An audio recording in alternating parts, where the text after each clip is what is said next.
what's going on, guys? You're here with DeQuece today. This is the athlete conversation, and let's get straight to it.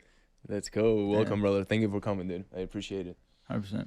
How you doing, bro? Good? I'm good, man. Just living life. Yeah. Yeah. Tell the audience a little bit about yourself, right? What sport do you play? Where you from? What school do you play? And are you going to play in the future? I got you. So, yeah, my name is DeQuece Carter. I'm from Louisa, Virginia. I have a huge family. How big? Man, in my household, I think there is 7 of us. Oh, wow. Yeah, so I come from a really big family. I'm very family oriented. I came to New York for college. I go to Fordham University right now. I'm a senior there. I play receiver on the football team. Let's go. Yeah, and then I'm actually doing a grad year, so I'll be transferring. The transfer portal is a big thing nowadays. Hopped in there, with great opportunity, and I'm headed to Indiana, so Big Ten football on the way. Yeah, that's it. Congratulations, brother. Yeah, appreciate it. And by the way, he plays with number 4 on the field, which yeah. is also my number. Number 4. I don't know. The best number. It's the only number, bro. Exactly. So tell me, what about football attracted you to the sport, right? Since you were a little kid, what made you chase excellence per se in the sport? Yeah, definitely. Football is just in my blood. My granddad played it. My dad played it. All my cousins played it, and that's how I actually got started. So my uncle, he started a football team, little league football team, back then, and all my cousins were on the team. And I think that's why I wear number 4, because my cousins had 1, 2, and 3, and then I was number 4. So I just stuck with number 4 for the rest of my football career. But I just love the game, and I love what it brings. I always tell people, when you have kids, try to get them into sports, especially football, because it's a combination of mental strength and physical type of strength. And I just love everything it brings to the table, and that's obviously why I've been playing it. Absolutely, bro. So far. I always say the same thing. I always not recommend, but I always advocate for sports, especially when you're a little kid. I feel like it builds a lot of character. From a very young age, it teaches you how to compete, teaches you especially how to lose, right? Yeah. So how do you think you kind of grew as a player and as a person from let's say your freshman year of college all the way to now? Oh, man, as far as a person, I'd say, it's definitely been a lot of loss. Like you said, you mentioned it teaches you how to lose. Yeah. And to be honest with you, Fordham, we're pretty decent. But this past year we were 9-3. But when I first got here, I think we were 4-8. We had some rough seasons. We definitely built a lot, and it taught me a lot of things, specifically how to lose and how to take it. But I didn't want to be known as a loser, you know what I'm saying? Yeah. So I wanted to be able to prevail from that and try to move on. And, it taught me a lot of leadership qualities, because people on the team, love them to death, but they weren't football people, they were just guys that were just playing football. Most of them probably work at hedge funds and stuff like that now, in the city. So they weren't true committed guys. So, I just try to make a lot of those guys truly committed. And, as far as personally goes. Physically, though, I think I've changed a lot over my became freshman. an animal. Yeah, I just became an animal. You hit the weight room, you put weight on, you eat. I'm on full scholarship, so I got a meal plan. I stay in the caf. I'm eating all the time, and the caf's okay. It gets the job done. Yeah. It gets. I see you there. Yeah. I see you walking in there, but man, yeah, it's just as far as physically wise, I've changed a lot. I think I was 180 when I came in freshman year. Now I'm 200 pounds and stronger than ever and faster than ever. So eating and working out is the key. Yeah, that's the key to being a good football player. That's the key. Well, what's it? Bigger, faster, stronger, right? Yep, Those are the 3 main ones. So you said the guys on your team they weren't really football guys, right? So for you, what does that mean, right? What does it take to be an actual football guy? Yeah, you gotta be committed, man. And a lot of people say schools obviously comes first, and I think family, school, and then football. But for me, you have to have a sense of football. You're in college playing football. It's got to be the main focus at some point. School and football have to be neck and neck. So you got to do the things that other people are not willing to do in order to become a football player. And that's if you have to sacrifice time for school, which a lot of us do. Yeah. You do that. If you have to sacrifice time with family, which I've done a lot of times, and you do that. And a lot of those guys, might not have been able or willing to sacrifice that time. And I try to get that into people's minds on the team now. Yeah. You know what I'm saying? And how do you do that? Because now, right now you're a bit of a leadership figure, right? Right. You're a senior. Right. So how did you try to implement that in the younger guys, for example? Right. One thing I always think of is, if you're not willing to do it, then whoever you're telling is not going to be willing to do it as well. That's so true. The thing that I would do, I would just, show them, and especially, actions speak louder than words. So I would be in the gym, I would be grinding. There's so many ways to communicate nowadays. You know, I take a video of myself, send it to the guys, like, what have y'all done to get better today? You know what I'm saying? Like, trying to like flex a little bit. Yeah. You know what I'm saying? So, I mean, that definitely pushed them. And the next thing you know, they're in the gym with me. They're working out in the mornings, things like that, and extra time. So, I love that, bro. Yeah, That's what it takes to win, eh? 100%. And tell me, what does winning mean to you, like, in general? yeah. Even beyond sports, Yeah. in life. Definitely. I mean, winning, you know, I'm a big goal setting guy. I love like setting goals for myself, and just when you're able to accomplish those goals, it just makes you feel so much better about yourself. Even like in the school, you know what I'm saying? Like, I talk about this with my roommates all the time. You feel a lot better when you get like all your homework done the night before, and you're going into the class like you're not scared sitting in the back of the class like, please don't call him. You know what I'm saying? That's like a small win, but that's a win. I agree. Yeah, I agree. That's a massive thing I do. Definitely. Every night I try to set up my goals like for the next day, whether it's homework, even like when I'm planning on eating. You know what I mean? Like if I'm doing oatmeal peanut butter, I just write it down and then I try to hit it. Definitely. But walk me through like a regular like week for you. A week. All right, so like when I was playing, I'm still playing, but when I was part of the Fordham football team, a week, like it depends on if I was in season or out of season. So I'll go through like an in season week. So you wake up. Some weeks, Tuesdays, we would have lifts. So lifts in the morning at 6 o'clock in the morning. And then after that, you go straight to class, probably like 8:30. You have class from like 8:30 to around 12-ish. And then you go eat lunch. So you just you have to eat like as much as you can. And then from 2 to 6, there's like this block window of just straight football. You have meetings, you have practice. After that, recovery, 2 to 6. So it's 4 hours out of your 4 hours out of your day. That's pretty insane. It's a really long time just strictly for football. And you say like it's maybe like a 2-hour practice, and you have meetings, and you have to recover.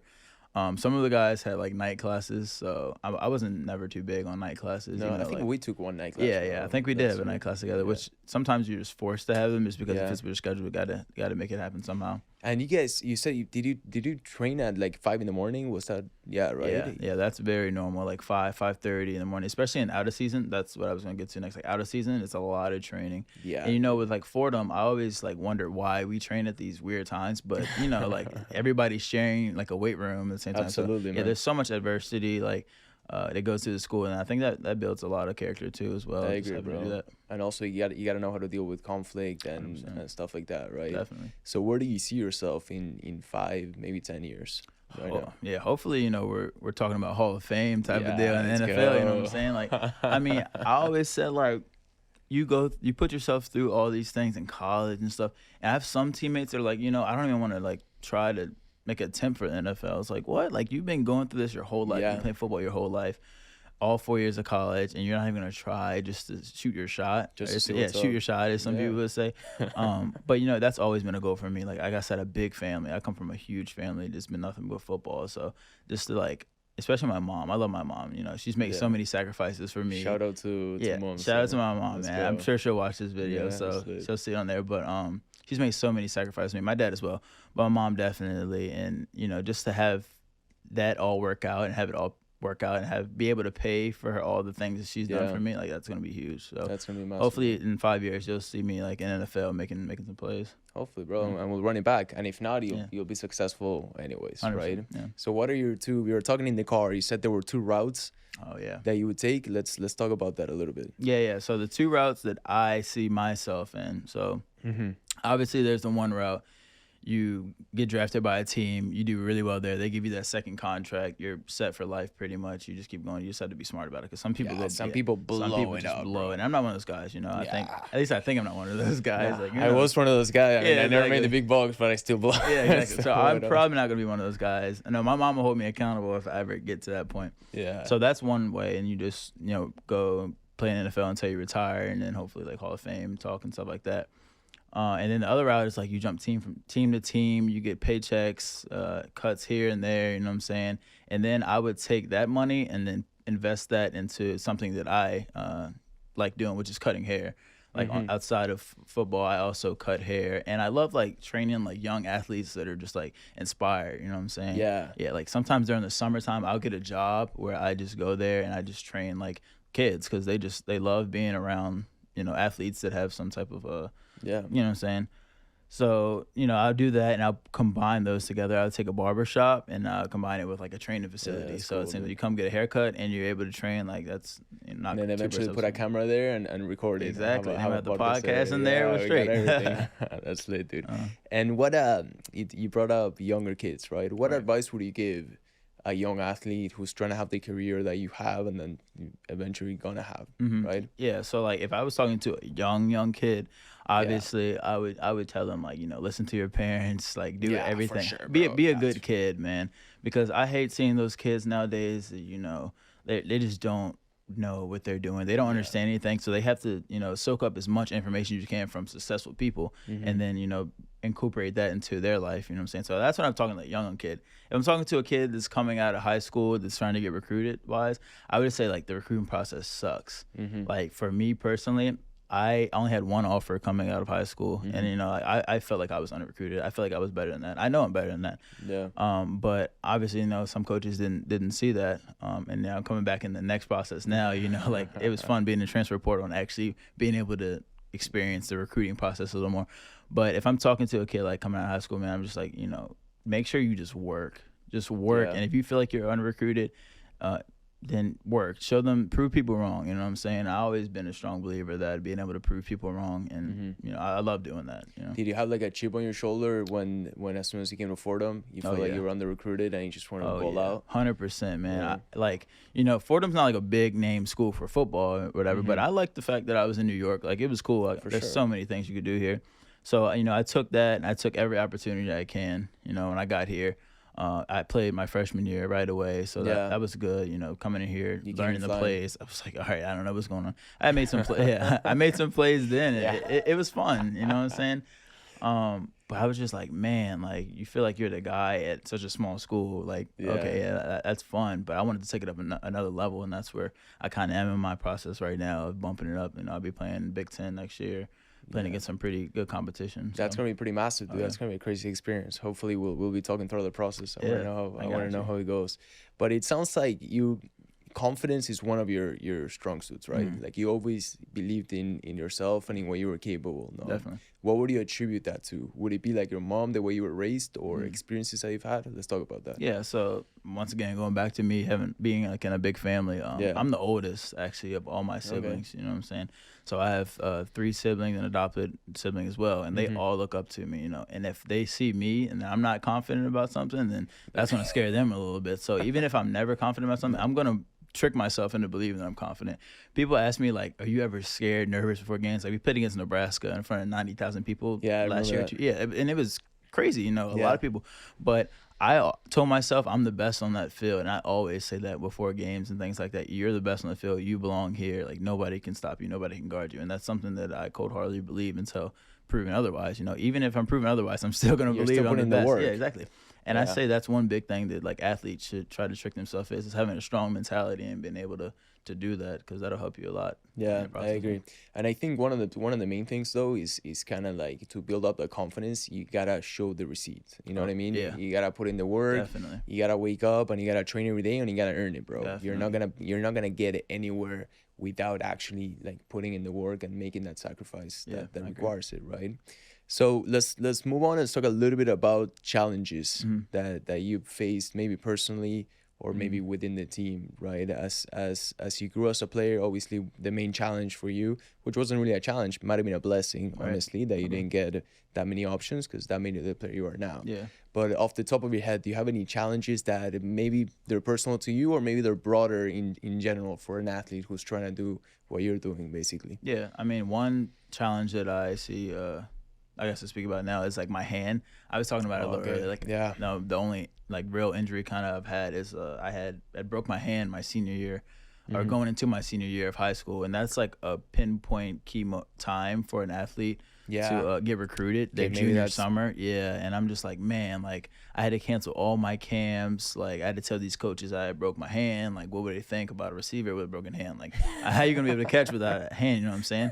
So that was a huge challenge. I remember like I'm not a guy to cry that much, but I remember just breaking down one night just because like, man, like I wanted to just be so great and do like all these crazy things. I had a whole summer plan of camps, going out there talking to coaches, and I just wasn't able to do that. And and that sucks. And you know, if you're an athlete and you're going through an injury, you know, just you got to think on the bright side. Like it's gonna get better. Like I know you got your knee right now. Like I don't know if you're ever gonna break down and cry, but if you do, man, like trust me, like I've been there, and like you just gotta like prevail from that, and like it's part of the process. It's part of the process, and it builds character too, I would say, right? Definitely. I mean, I think this is my third injury. I got 2 surgeries my freshman year on my labrum, so I was on crutches for like a month total. And then this one, I mean, fast forward like 3 years later, I ended up tearing my meniscus. But I think it's part of the process. Dude. It is. I mean, I think obviously when you're in the moment, it's rough because the crutching is rough. The crutching is horrible. Having 2 crutches is horrible.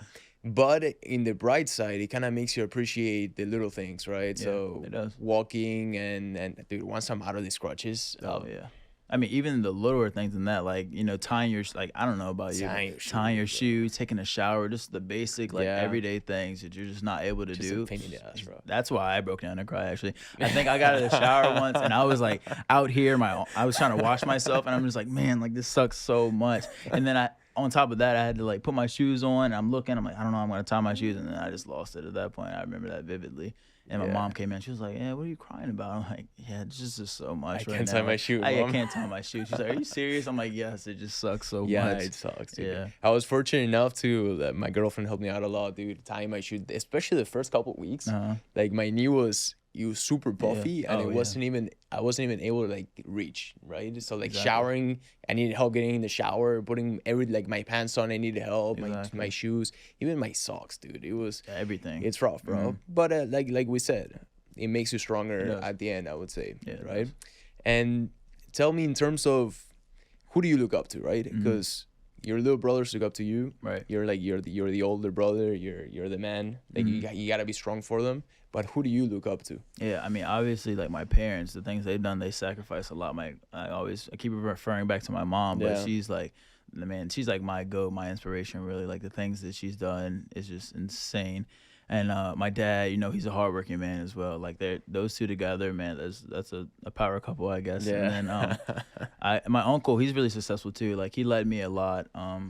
And my decision for high school, actually, I went to a all boys boarding high school that he actually attended before me. Boarding school? Boarding, yeah, in the middle of nowhere, Virginia. You know, shout out Woodbury Forest if you guys watch that. Yeah, but and that was a challenge too. You know, you're 14 years old, you're moving into a boarding school, like away from home. Like, this is some things that you have to, you know, learn. And I'm grateful for that, and I'm grateful that my uncle actually like recommended that, because he said that really changed his whole life, and he's doing really well right now. You know, he's really successful what he's doing in his life. And in terms of like football wise though, I think I look a lot up to like OBJ and some of the things that he does. Yeah, like Odell, man, like there's some of the things he does on the football field I think is crazy. He's my favorite receiver. You know, I love watching. Like, I try to mimic the way he plays, like spectacular catches, things like that.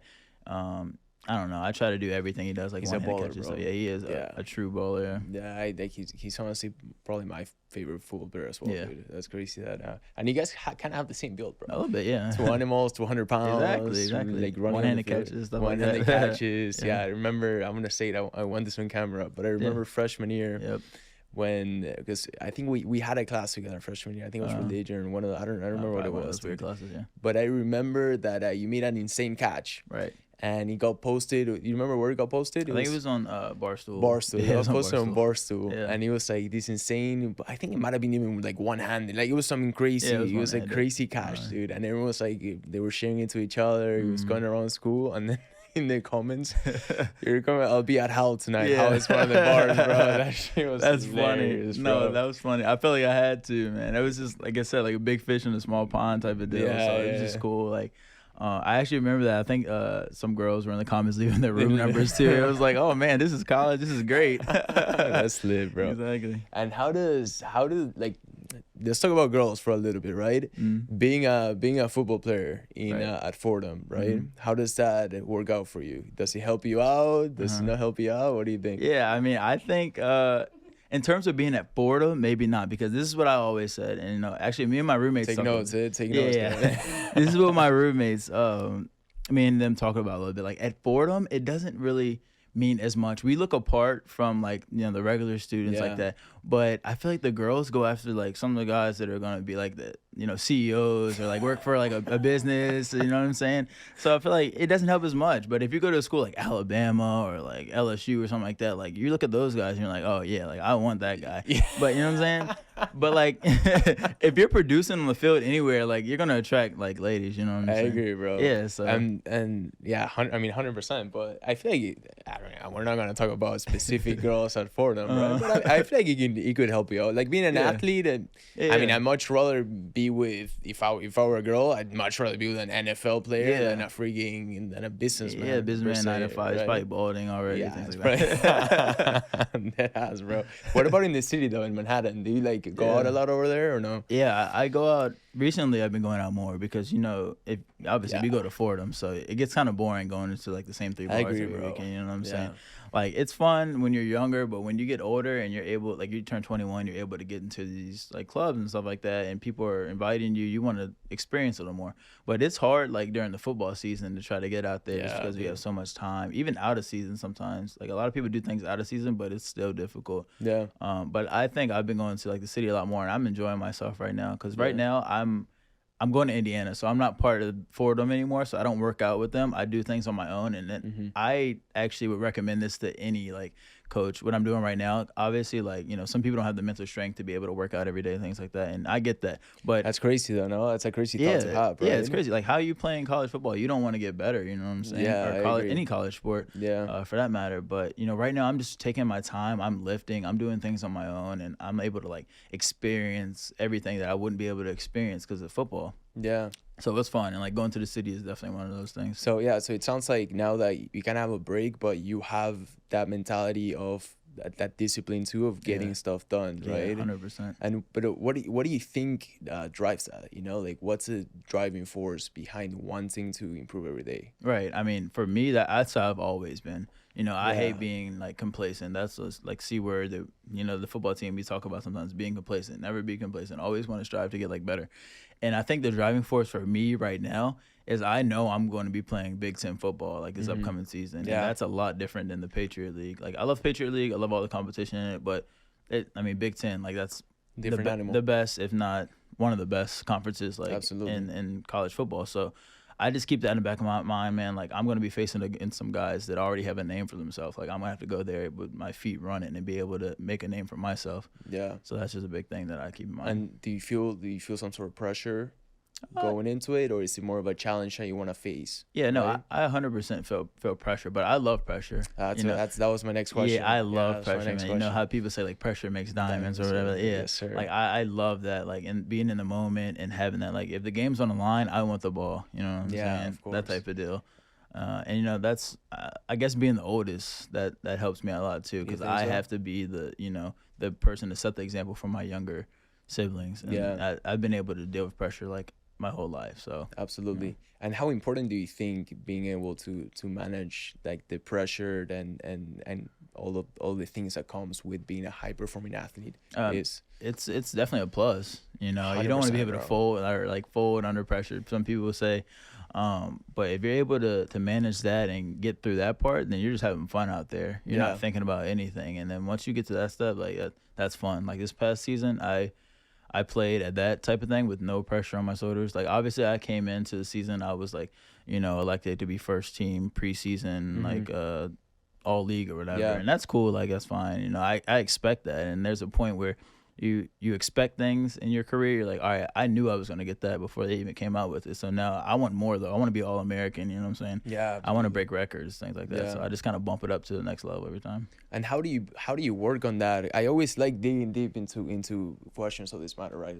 Anything that involves the mind and stuff. Yeah. So how do you work on actually being able to handle pressure? Is the answer always putting more work, or is there like a mental, you know what I mean, the mental component that people, even myself, that we can work on? Yeah, I mean, for me, I'd say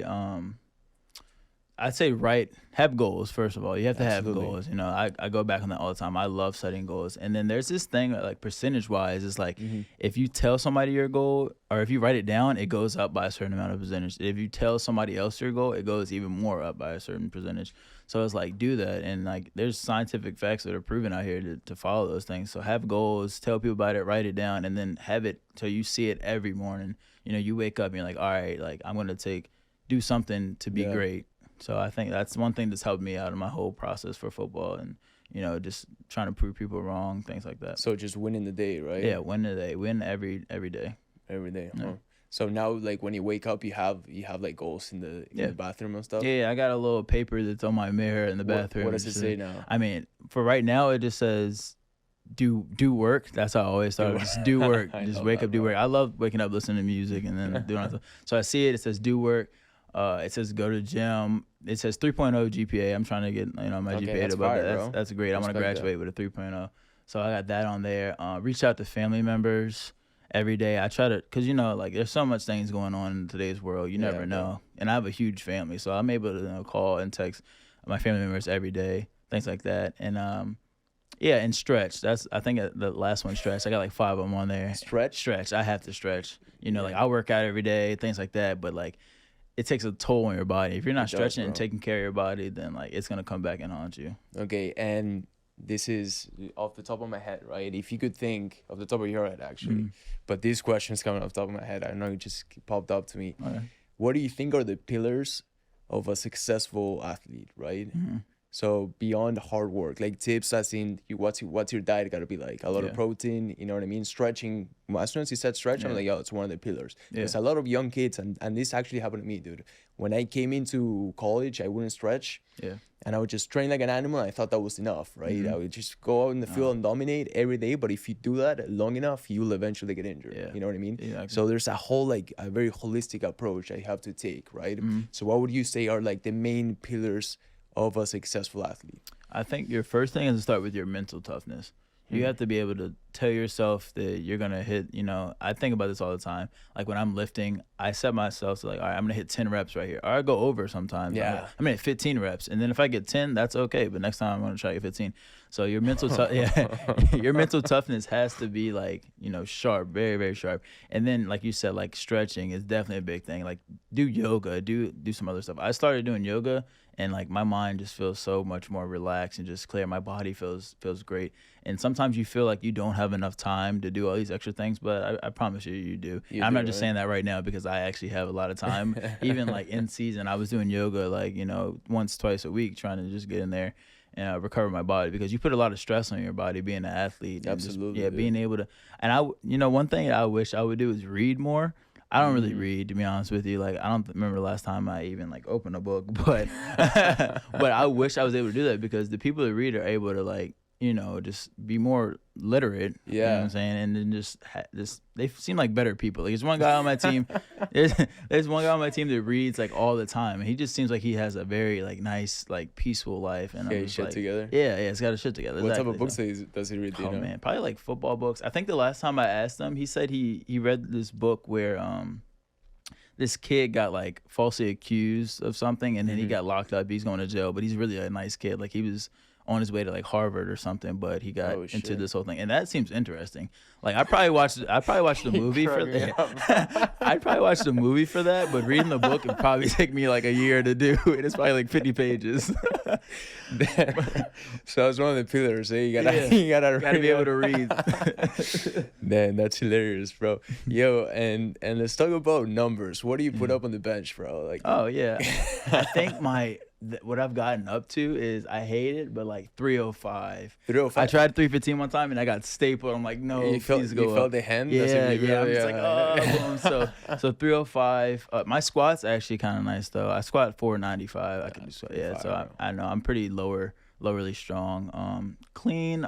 I think I cleaned like 295 before, which is solid. Like, you know, I'm not a big cleaner. My form is terrible. Wait, hopefully, I mean, I'm not gonna say, because I know Steve Georgie, our trainer, watches the show, But dude, those cleans are tough. Yeah, Man. I think in my peak, those are probably like my top numbers though. Yeah. Man. And how important is like lifting heavy for football, right? Because in soccer, lifting is important, right? But it's definitely not like a pinnacle. And there's this like divide between like athletic trainers maybe and coaches, and every coach has a different idea of what a soccer player should look like. A lot of them want them big, and a lot of them want them fast, right? But for football, it's a little bit different, right? Yeah, it is different. And we have a lot of different types of bodies on the football field. We got the linemen, you got some big boys guys, in there, in between. Yeah.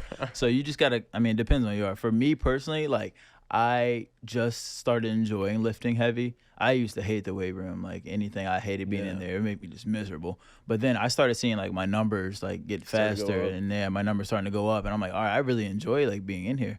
So I think that for the people that don't really like lifting, for the skill guys, some of the smaller guys, like I say, like start enjoying it because it's gonna make you better. Like, it can't hurt you that you're lifting more. You know what I'm saying? But I understand like some of the the other side of mindsets where it's like, okay, lift lighter and explosive, like just be able to fly around, which is fine too. But I enjoy lifting now. Yeah, I just started enjoying it. And you feel like you're gonna carry that like forever, like even after let's say you have a career Hall of Fame, everything goes well, boom, you're a legend. Right. You're already a legend, bro. But with that mentality, come on, brother. Yeah. But let's say everything works out, right?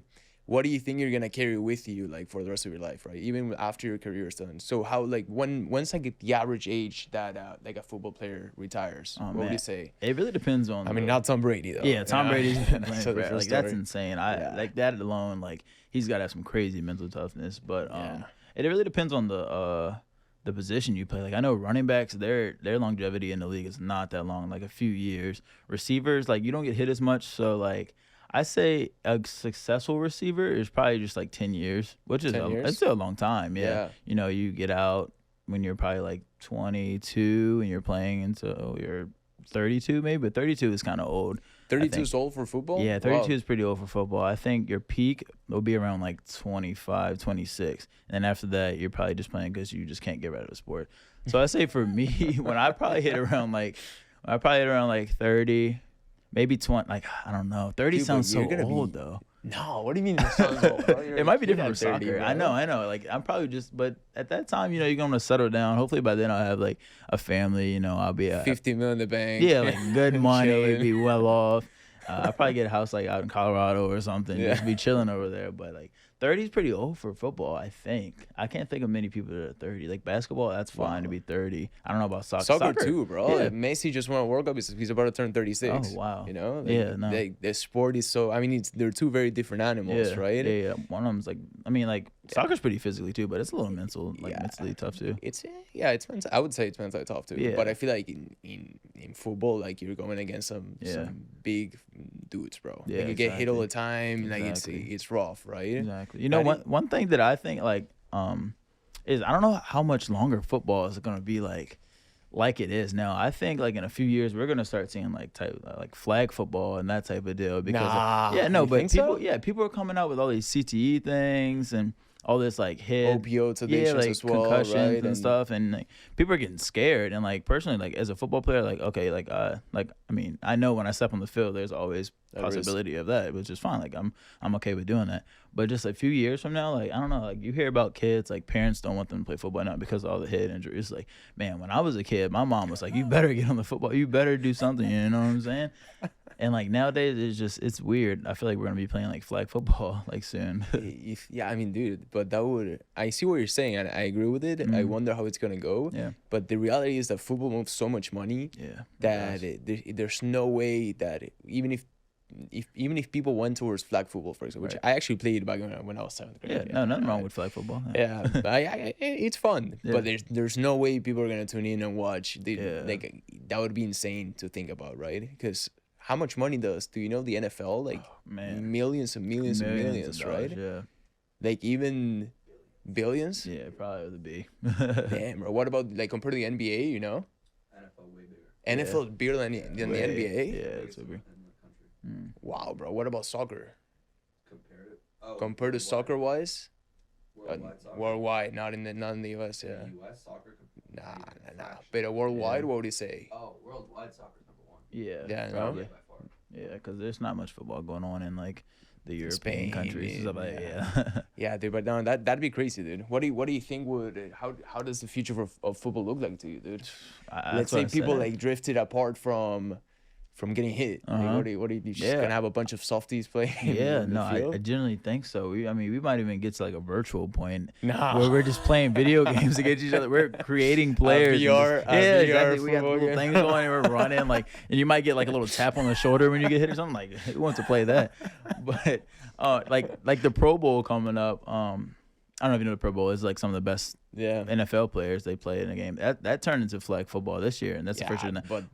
But to be fair, it's a different. I mean, they're much older. Yeah, right? yeah. Well, a lot of them are old, but at the same time, like I don't know, they were losing viewers because the type of football they were playing. They had pads on and stuff, but like if you make it to the Pro Bowl, you're done with your season. Like this is your time for vacation, so nobody really wanted to get hurt or like risk any type of injury. Kinda soft. So they were playing soft anyway. Like you wouldn't even get hit to the ground type of deal. So like, all right, let's just make it flag football. But like, what if that leaks into the actual like NFL? And it's like I don't want to play it. Like I'll play flag football because I'm a receiver, but I feel bad for some of the guys that like they just hit each other every play. Like the linemen, the bigger guys. Like what are they gonna do? Yeah, what does that? Yeah, what does it mean to them, bro? Yeah, like, they're freaking massive. Yeah, exactly. Like, like they're not gonna play flag football. You need more speed. I mean, if the check pulls through, then you can. Yeah. If the money talks. That's true. If they can get the money for it. Yeah. I mean, your health would be really appreciated. No? Exactly, but I don't know. Yeah, but dude, still like 30 years old retiring is very young. Dude. Unless you're like Tom Brady, but 30 is yeah. So what do you think you're gonna carry with you after you retire, right? So back to the question, no? So you hit 30, you're done with football, you did well, you have money in the bank, you found out you have a family now, you're ready to settle down, right? What are you gonna carry with you going forward? Because 30, you almost have all your life ahead of you. Yeah, you have a lot of time left. Yeah. I think, one thing that I'll try to be is after that, like a good father, because I'll probably have kids by then, hopefully. And I probably won't be able to spend that much time with the kids because of obviously I'm like an NFL. That's a whole business in itself. I might see them during the summertime. We might go on vacation or something like that. But after that, I'm gonna try to live like my life through them. And obviously, I'm not gonna force them to do anything they don't want to do. I enjoy golf, so if they want to play golf, like I'll go out there. We could train. We could play golf. Like, but whatever they're gonna do, like I'm gonna tell them make sure they like put their whole heart into it because I don't want you out here just like half-assing, what I'm saying? Like trying to not do anything. If you want to do something, then you're gonna put it hard. And if that's singing, you want to sing, you could be a singer. I want to play piano, I'd listen to you play the piano. You know what I'm saying? So I think after that, I'm just gonna try to make sure I take care of my family after that and be able to be there for them because obviously they're probably gonna be there for me during my time. Absolutely, bro. Damn, that was beautiful. Yeah. And on that note, I think that's it, brother. Yeah. We run out of time. But thank you very much for coming, and I wish you the best, brother. And hopefully in a couple of years we'll run it back. Yeah, definitely. Okay? Oh yeah, I'll be back. Yes, sir. Thank you guys for watching.